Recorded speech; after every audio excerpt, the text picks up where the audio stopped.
ماں مجھے بہت بھوک لگی ہے، میری 3 سالہ بیٹی نے فریاد کی تو ساس نے پھپھوندی لگی روٹی آگے رکھ دی۔ میں نے کہا اس پر پھپھوندی لگی ہے۔ میری ساس غصے سے بولی نخرے نہ کرو، جو ملا کھا لو۔ میں تو کھا لیتی مگر 3 سالہ بیٹی کو کیسے کھلاتی؟ بھوک سے مجبور ہو کر بیٹی نے وہی روٹی کھائی اور کچھ دیر بعد الٹی کر کے بے ہوش ہو گئی۔ میں روتے ہوئے ساس سے ہسپتال لے جانے کی فریاد کی مگر ساس نہ مانی۔ میں نے 7 بار سورہ رحمان کی معجزاتی آیت پڑھی۔ اگلے لمحے دروازہ بجا اور آنے والے کو دیکھ کر پاؤں تلے زمین نکل گئی کیوں وہ میرا شوہر۔ اکثر میرا دل چاہتا کہ میں اپنی بیٹی کی خاطر اپنی ساس کے سامنے بول پڑوں مگر میں جانتی تھی کہ وہ تو پہلے ہی کسی موقع کی تلاش میں تھی تاکہ میرے بولنے کی وہ وجہ بنا کر وہ مجھے اس گھر سے بے دخل کر دیتی۔ ویسے بھی جب سے گھر والوں نے دیکھا تھا کہ میری ساس کا رویہ زویا کے ساتھ اچھا تھا تب سے وہ سب میرے بارے میں بھی لاپرواہ سے ہو گئے تھے کہ شاید اب میری ساس مجھے قبول ہی کر چکی تھی۔ سب کو یہی لگتا تھا کہ زویا کے آنے کے بعد سب کچھ ٹھیک ہونے لگا تھا، اسی لیے سب نے میری چھوٹی چھوٹی شکایتوں کو بھی نظر انداز کرنا شروع کر دیا۔ زویا کے بارے میں تو ویسے میں نے کسی کو کچھ کہا ہی نہیں تھا کیونکہ میں جانتی تھی کہ وہ زویا کے بارے میں میری ساس کے خلاف کسی بھی بات کا اعتبار نہیں کریں گے، اور شاید اسی بات کو میری ساس نے اپنا ہتھیار بنا لیا تھا۔ جب سے ان کی طبیعت خراب ہوئی تھی تب سے وہ ایک ملازمہ تو رکھ ہی چکی تھی جو ان کی خدمت کے ساتھ ساتھ کچن کا بھی سارا کام سنبھال رہی تھی، اور میرے ذمہ گھر صفائی ستھرائی کا کام رہ گیا تھا۔ لیکن جب میں نے اپنی ساس کو کوئی موقع نہ دیا کہ وہ کسی بات کو وجہ بنا کر مجھے گھر سے نکال دیتی، تب انہوں نے میرے کھانے پینے پر پابندی لگانا شروع کر دی۔ جب ملازمہ کھانا بنا کر فارغ ہو جاتی تو وہ میرا اور زویا کے حصے کا تھوڑا سا کھانا نکال دیتی اور باقی کھانا وہ فریج میں رکھ کر اسے تالا لگا دیتی جو باقی سب کے آنے پر ہی کھلتا تھا۔ جس دن سب گھر ہوتے اس دن سارا دن فریج کو تالا بھی نہیں لگتا تھا کیونکہ وہ تو سب کو یہی دکھانا چاہتی تھی کہ وہ میرے ساتھ بہت اچھی تھی۔ اسی لیے اگر میں ان کے خلاف کوئی بھی بات کرتی تو کوئی ان پر شک نہ کر سکتا۔ مجھے اس بات پر بھی کوئی زیادہ حیرانی نہیں ہوئی تھی کیونکہ مجھے ان کے گھر میں رہتے ہوئے 3 سال ہو گئے تھے اور مجھے ان کی ہر حرکت ہر منصوبے کی سمجھ آنے لگی تھی کہ آخر وہ یہ سب ایسا کیوں کر رہی تھی۔ ان سب کے باوجود بھی میں خاموش رہی تھی کیونکہ مجھے اپنے چچا کی بات ہمیشہ سے یاد رہی تھی کہ اگر میری زندگی میں کوئی بھی مسئلہ ہوگا تو اس کی ذمہ داری میں خود ہوں گی۔ مجھے تو میرے میکے کا بھی سہارا نہیں تھا۔ اگر مجھے ذرا سی بھی امید ہوتی کہ چچا میری مدد کریں گے اور مجھے زاور کے گھر سے جانے کے بعد اپنا لیں گے تو شاید میں بہت دیر پہلے ہی وہ گھر چھوڑ کر چچا کے پاس چلی گئی ہوتی۔ زویا کے آ جانے کے بعد سے میری تکلیف میں کچھ کمی آ گئی تھی۔ پہلے میں اس کی تکلیف کا سامنا اکیلے کرتی تھی اور رات کو بیٹھ کر رو لیتی تھی مگر اب میں اپنے آنسو چھپانے لگی تھی کیونکہ میں نہیں چاہتی تھی کہ میری بیٹی مجھے روتے ہوئے دیکھے، مجھے کمزور سمجھے۔ میں اس کے سامنے ایک مضبوط عورت ایک مضبوط ماں بننا چاہتی تھی کیونکہ اگر میں ہی ٹوٹ جاتی تو میری بچی کو کون سنبھالتا۔ اس لیے میں نے اپنی ساس کا ہر طرح کا رویہ برداشت کر لیا تھا مگر زویا اس میں آخر میں اپنی جتنی برداشت کیسے پیدا کر سکتی تھی؟ وہ تو فرشتہ صرف بچی تھی جس کو جہاں محبت ملتی وہ اسی کی ہو جاتی۔ اپنی دادی سے وہ دور رہ بھی نہیں سکتی تھی کیونکہ اسے بھی اندازہ ہونے لگا تھا کہ اس کی دادی کو اگر اس پر غصہ آتا تھا تو وہ اسے پیار بھی تو کرتی تھی، چاہے وہ کچھ ہی لمحوں کے لیے صحیح۔ ایک دن جب زویا پودوں کو پانی دے رہی تھی تو میری ساس کو اس پر پیار آ گیا اور وہ اس کے سر پر ہاتھ پھیرنے لگی مگر زویا معصوم ان سے لپٹ گئی۔ اس وقت زویا کے کپڑے مٹی سے لت پت تھے جس کی وجہ سے میری ساس کے کپڑے بھی گندے ہو گئے مگر اس وقت تو میری ساس خاموش رہی اور انہوں نے اسے کچھ نہ کہا۔ لیکن اگلے دن انہوں نے زویا کو جو سزا دی وہ دیکھ کر میرے اوپر کا سانس اوپر اور نیچے کا سانس نیچے ہی رہ گیا۔ میرا نام رمیسا ہے اور میرا تعلق کوئٹہ سے ہے۔ میں اپنے چچا اور چچی کے ساتھ رہتی تھی۔ میں اس وقت 13 سال کی تھی جب میرے ماں باپ کا انتقال ہوا۔ اس وقت چچا کی شادی کو 2 سال ہی گزرے تھے جب اماں ابا بھری دنیا میں مجھے چچا کے حوالے کر کے خود خالق حقیقی سے جا ملے۔ بس تب سے ہی انہوں نے مجھے اپنے بچوں کی طرح پالا۔ جب میں 15 سال کی ہوئی تو چچا کے یہاں ایک بیٹا پیدا ہوا جس کی وجہ سے ان کی توجہ مجھ پر سے ہٹ کر اپنے بچے پر مرکوز ہو گئی، لیکن پھر بھی وہ مجھے بھولے نہیں تھے۔ البتہ اب ان کا پیار 2 بچوں میں بڑھ گیا تھا۔ میری زندگی میں سب کچھ بہت اچھا چل رہا تھا اور تب میری ملاقات زاور سے ہوئی۔ گزرتے وقت کے ساتھ ہم دونوں کی بہت اچھی دوستی ہو گئی۔ وہ ایک بہت بڑے بزنس مین کا بیٹا تھا اور اپنے بابا کا بزنس ہی چلا رہا تھا۔ تب بھی ہمارا ہر دوسرے دن آمنا سامنا ہونے لگا۔ ملاقاتوں میں اضافے کے ساتھ ہماری دوستی پسند میں بدل گئی اور ہمیں ایک دوسرے سے محبت ہو گئی مگر یہ سب زیادہ دیر چھپ نہیں سکتا تھا۔ میں اور زاور اپنا سارا وقت ہی ایک دوسرے کے ساتھ گزارنے لگے اور گھر دیر سے آنا میری عادت بن گئی۔ میں زاور کے بارے میں چچا کو بتانے کے لیے صحیح وقت کے انتظار میں تھی کیونکہ مجھے ابھی اپنی محنت سے اپنے پیروں پر کھڑا ہونا تھا اور ان دونوں کے لیے کچھ کرنا تھا جنہوں نے ہمیشہ سے ماں باپ کی طرح ہی میرا خیال رکھا تھا۔ میرا کزن تیمور بھی مجھ سے بڑی بہنوں کی طرح ہی پیار کرتا اور میرا خیال رکھتا۔ اس کو اتنا تو معلوم تھا کہ میری کسی کے ساتھ دوستی ہے، مگر اسے زاور کے بارے میں معلوم نہ تھا۔ مجھے بھی کوئی پریشانی نہیں تھی کیونکہ زاور مجھے اکثر کہتا تھا کہ وہ جلد ہی میرے گھر میرا رشتہ لینے آئے گا۔ میں بھی اسی خوش فہمی میں تھی، سب کچھ آسانی سے ہو جائے گا، کیونکہ چچا نے کبھی مجھے انکار نہیں کیا تھا، مگر قسموں کو شاید کچھ اور ہی منظور تھا۔ ایک دن جب میں دیر سے گھر پہنچی تو چچا دروازے پر ہی میرے انتظار میں تھے۔ وہ میرے لیے پریشان تھے کیونکہ ان کو لگا کہ میں ابھی بھی چھوٹی بچی ہی تھی جس کے انتظار میں وہ دروازے پر کھڑے تھے۔ میں نے ان کو سمجھانے کی بہت کوشش کی، مگر تب بھی وہ مجھ سے میری شادی کے بارے میں بات کرنے لگے کیونکہ وہ میری ذمہ داری جلد از جلد پوری کرنا چاہتے تھے۔ اس دن مجھے لگا کہ شاید اب چچا مجھے مزید اپنے گھر میں برداشت نہیں کرنا چاہتے تھے، کیونکہ اب ان کا اپنا بھی تو ایک بیٹا تھا، بھلے ہی وہ مجھ سے چھوٹا تھا، لیکن اپنی اولاد تو اپنی ہوتی ہے، اس کے سامنے بھائی کے بچے بھی پرائے ہو جاتے ہیں۔ اس دن چچی نے مجھ سے پوچھ ہی لیا، اگر میں کسی کو پسند کرتی ہوں تو ان کو بتا دیتی۔ چچا نے بھی مجھے یقین دلایا کہ وہ میری پسند جاننا چاہتے تھے، کیونکہ اب ان سے بھی میرا روز روز دیر سے آنا برداشت نہیں ہوتا تھا۔ اوپر سے وہ سب سن کر تیمور نے بھی اپنے ماں باپ کو بتا دیا کہ رومی آپ ہی کسی سے باتیں کرتی ہیں۔ میں نے ان کو ٹالنے کی بہت کوشش کی، مگر چچا تو اس دن ضد ہی کرنے لگے کہ مجھے سچ سچ بتاؤ، کیا تمہاری زندگی میں کوئی ہے جس کی وجہ سے تم اتنی دیر گھر سے باہر رہنے لگی ہو؟ پہلے تو میں خاموش رہی، مگر پھر میں نے ان کو زاور کے بارے میں سب کچھ بتا دیا۔ ان کا ذکر سنتے ہی چچا فکر مندی سے مجھے کہنے لگے کہ تمہیں معلوم بھی ہے کہ جس کو تم پسند کرتی ہو وہ کون ہے؟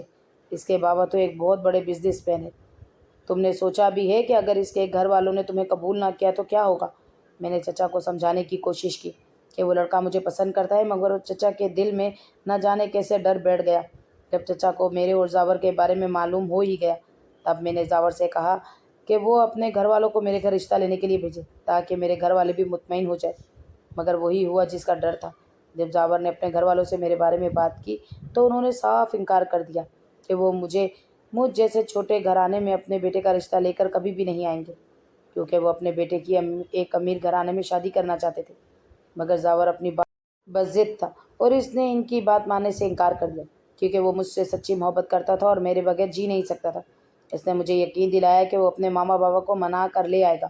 میں نے بھی اس پر یقین کر لیا، مگر قسمت نے تو میرے لیے ایک اور امتحان تیار کر رکھا تھا۔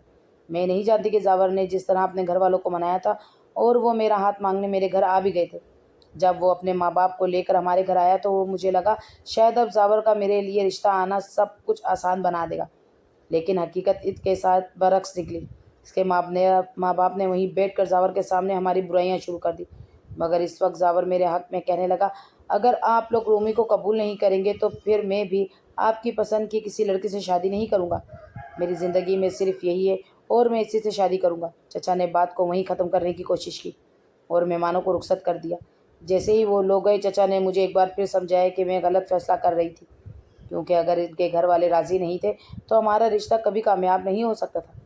میں جانتی تھی کہ جب زاور میرے لیے اپنے گھر والوں کے سامنے بول سکتا تھا تو وہ ان کی مرضی کے خلاف مجھے اپنا بھی تو سکتا تھا، مگر میں خاموش ہو گئی۔ لیکن دل کے اندر سے ایک ہی آواز آ رہی تھی، مجھے زاور ہی چاہیے۔ چچا نے میری ضد دیکھ کر ایک دن صاف کہہ دیا کہ میں تمہاری ضد ماننے کے لیے تیار ہوں، صرف اسی لیے تاکہ تم یہ نہ کہہ سکو اگر میرے ماں باپ زندہ ہوتے تو وہ میری خوشیوں میں کبھی رکاوٹ نہ بنتے۔ لیکن میری ایک بات ہمیشہ یاد رکھنا، یہ جو بھی فیصلہ ہے تمہارا اپنا ہے اور تمہاری ہی ضد کی وجہ سے ہو رہا ہے۔ اگر تمہارا اور زاور کا کبھی بھی کوئی مسئلہ ہوا تو میرا اس سے کوئی لین دین نہیں ہوگا۔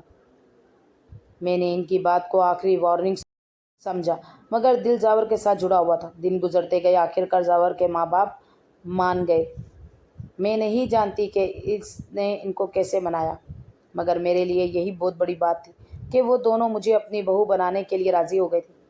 اس دن چچا کا دل واقعی ٹوٹ گیا، وہ کئی دن مجھ سے ناراض رہے۔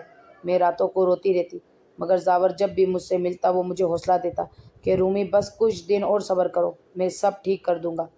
چچا کی ناراضگی اور خاندان کی باتوں کے باوجود میں نے اپنے دل کی بات سنی اور زاور سے شادی کرنے کا فیصلہ کر لیا۔ پھر وہ دن آیا جب ہم نے چند لوگوں کی موجودگی میں ایک دوسرے کا ہاتھ زندگی بھر کے لیے تھام لیا۔ نکاح کے وقت میرا دل کانپ رہا تھا، لیکن زاور کی مضبوط گرفت نے مجھے ہمت دی۔ گھر سے رخصت کرتے وقت چچا نے مجھ سے بس اتنا ہی کہا، میری دعا ہے کہ تم خوش رہو، لیکن یاد رکھنا میں نے جو کہا تھا وہ سچ ہوگا۔ اگر تمہیں دکھ ملا تو اس کا ذمہ دار میں نہ ہوں گا۔ چچا کی باتیں سن کر میری آنکھیں جھلک پڑی۔ مجھے لگا جیسے جاور کے نکاح میں جاتے ہی میں ان کے دل سے اتر گئی تھی۔ میری شادی کو ابھی 2 مہینے ہی ہوئے تھے جب مجھے خوابوں کی دنیا میں جینے کے بجائے ایک تلخ حقیقت کا گھونٹ بھرنا پڑا تھا۔ وہ کڑوا ذائقہ تھا جس کا اندازہ مجھے پہلے ہی دن ہو گیا تھا۔ میں نے سوچا تھا کہ زاور کے ساتھ نئی زندگی کا آغاز ہنسی خوشی ہوگا، لیکن اس کی ماں کی آنکھوں میں میرے لیے ایک عجیب سی سختی تھی۔ میرے اور زاور کی شادی شاید ان کی مرضی کے خلاف ہوئی تھی۔ اس کے باوجود بھی وہ میری شادی پر خاموش تھی۔ لیکن جب میں ان کے گھر گئی تو انہوں نے سب سے پہلے کام یہ کیا کہ گھر کے سارے ملازمین کو فارغ کر دیا اور مجھے طنزیہ لہجے میں کہنے لگی، تمہیں بہت شوق تھا نا ایک بڑے گھر کی بہو بننے کا، اب دیکھو یہ گھر تمہارا ہے اور اس گھر کی ذمہ داری بھی تمہاری ہے، تو کرو اپنا شوق پورا اور نبھاؤ ساری ذمہ داریاں بھی۔ میں ان کے الفاظ سن کر ہکا بکا رہ گئی۔ وہ گھر واقعی محل جیسا تھا، 7 بڑے بیڈ روم، 2 ڈرائنگ روم، ایک بڑا سا کچن۔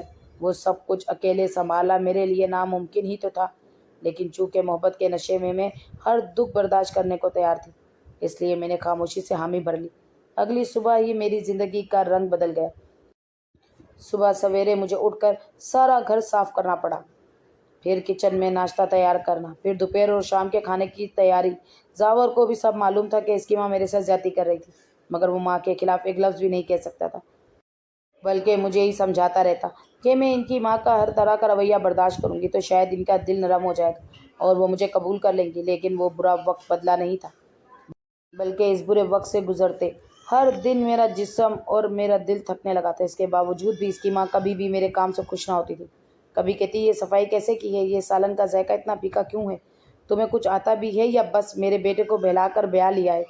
میں ان کی ہر بات چپ چاپ سن لیتی، کبھی سوچتی کاش میں نے چچا کی بات مان لی ہوتی تو آج یہ دن نہ دیکھنا پڑتا، لیکن پھر زاور کا چہرہ سامنے آتا اور میں سب کچھ بھول کر پھر سے لگ جاتی۔ پہلے تو شادی کے بعد بھی میں اپنی نوکری کرتی رہی، مگر جب مجھ پر کاموں کا بوجھ زیادہ آ گیا تو میں نے نوکری بھی چھوڑ دی تاکہ زاور کی ماں میری نوکری کرنے کا بھی کوئی بہانہ بنا کر مجھے کوسنے نہ لگ جاتی۔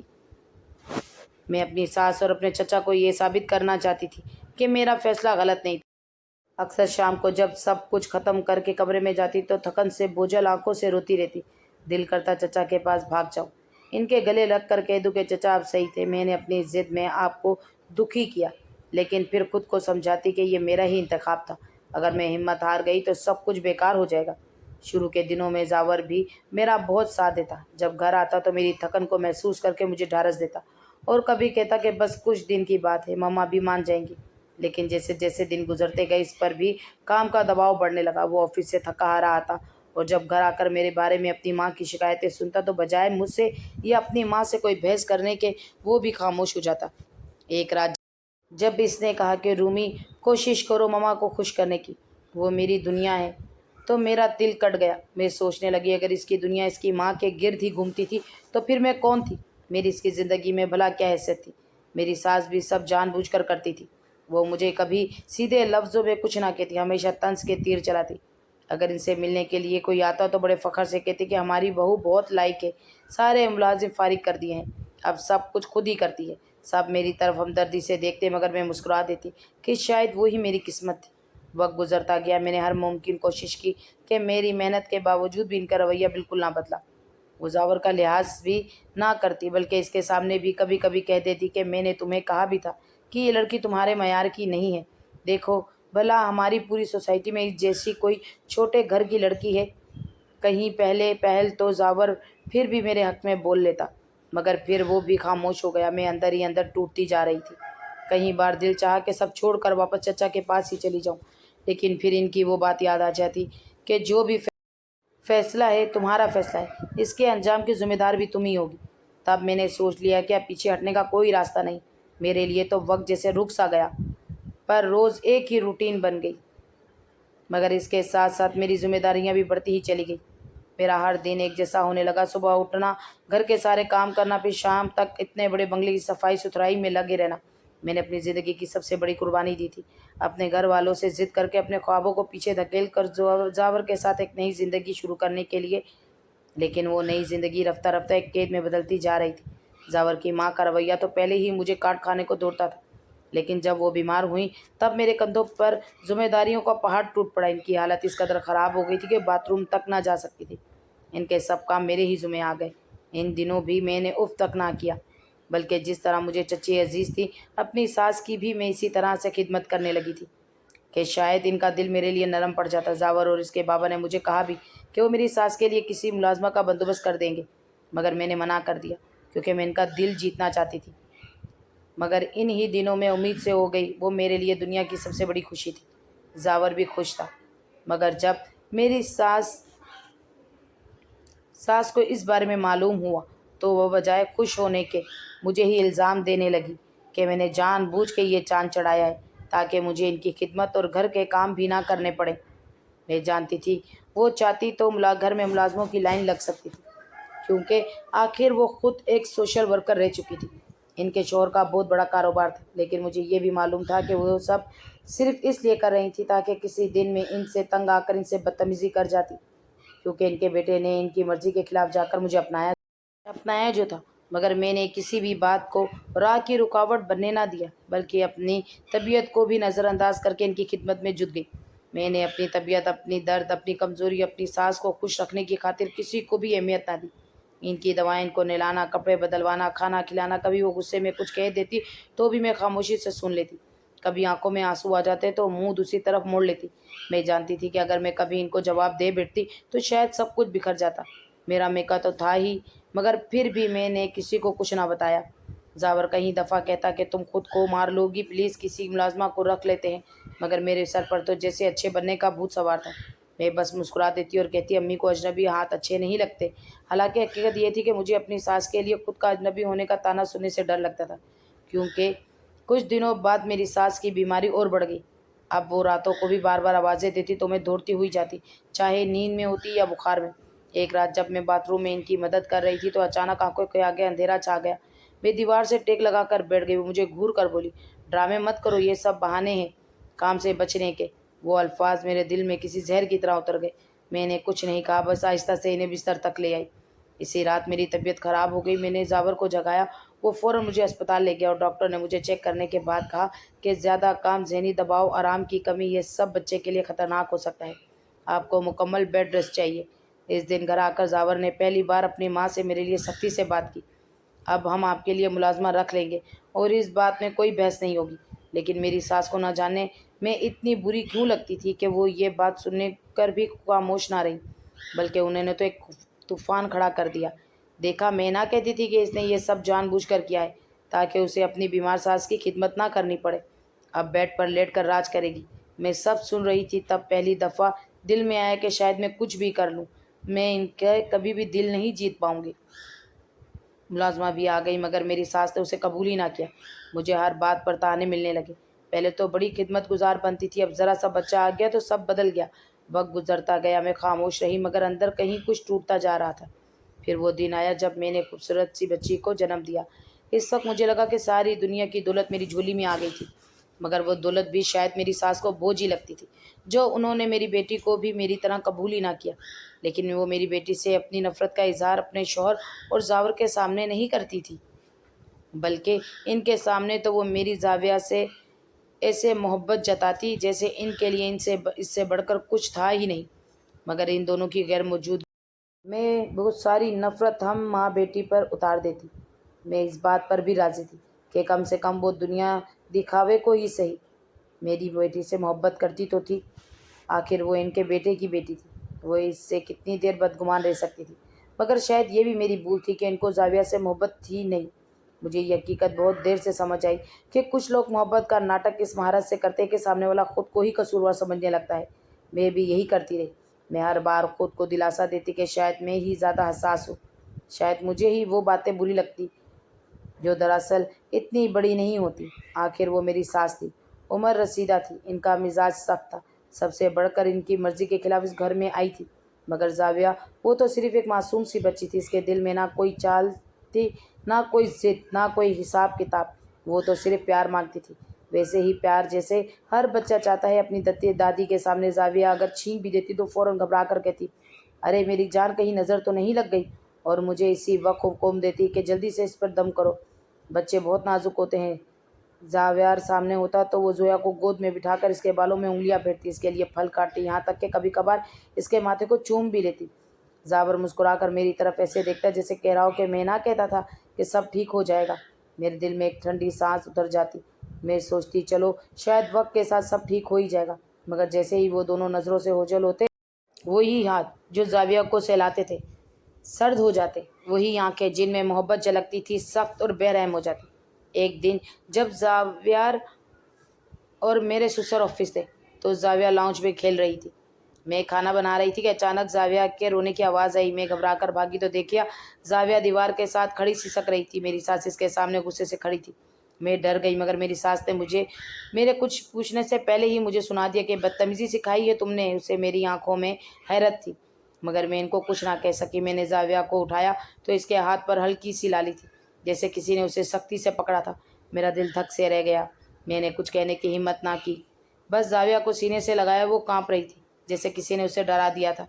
اس دن پہلی بار مجھے احساس ہوا کہ مسئلہ صرف میرے ساتھ نہیں تھا، مسئلہ میری بیٹی تھی۔ وہ مجھے برداشت کر لیتی، مگر میری اولاد شاید انہیں قبول نہیں تھی۔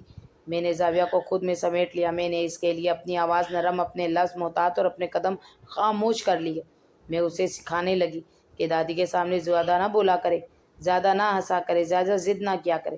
ساتھ ہی میں نے نماز اور قرآن کو بھی باقاعدگی سے پڑھنا شروع کر دیا۔